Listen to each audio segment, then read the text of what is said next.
बहुत समय पहले की बात है। संसार में अज्ञानता और अंधकार बढ़ता जा रहा था।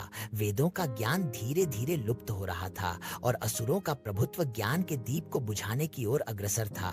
एक बार ब्रह्मा जी, जो सृष्टि के रचयिता हैं, वेदों का पाठ करने के बाद विश्राम कर रहे थे। यह देखकर दो दैत्य मधु और कैटभ, जो समुद्र के गर्भ से उत्पन्न हुए थे, उन्होंने वेदों को चुराकर पाताल लोक में छिपा लिया। इस घटना से संपूर्ण ब्रह्मांड में हलचल मच गई।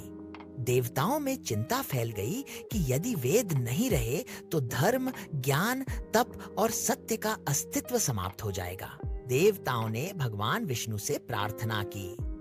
उन्होंने समाधि लगाई और दिव्य ऊर्जा से एक अद्भुत अवतार उत्पन्न हुआ, जिसका सिर घोड़े का और शरीर मानव का था। यह थे भगवान हयग्रीव, ज्ञान और बुद्धि के अवतार। उनकी आंखें सूर्य के समान चमकती थीं और उनका स्वर वेदों की गूंज जैसा था। हयग्रीव न केवल शास्त्रों के ज्ञाता थे, बल्कि वे दिव्य योद्धा भी थे।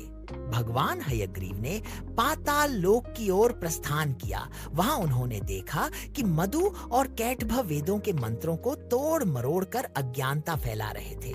एक भयंकर युद्ध हुआ।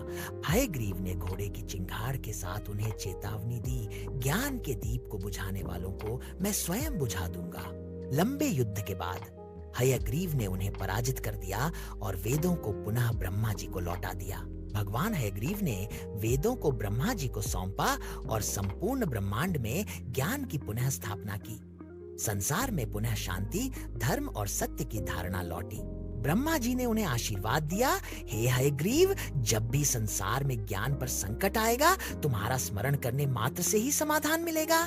हयग्रीव की पूजा आज भी भगवान हयग्रीव की पूजा विशेष रूप से विद्यार्थी, साधक और विद्वान लोग करते हैं। विशेषकर परीक्षा से पहले, विद्या आरंभ से पहले वेद पाठ या संस्कृत अध्ययन के समय अक्षिण मंत्र भगवान हयग्रीव का प्रसिद्ध मंत्र श्री हयग्रीवाय नमः या ज्ञानानंदमय देवम निर्मल स्फटिकाकृतिम आधारम सर्व विद्याना हयग्रीवम उपासमहे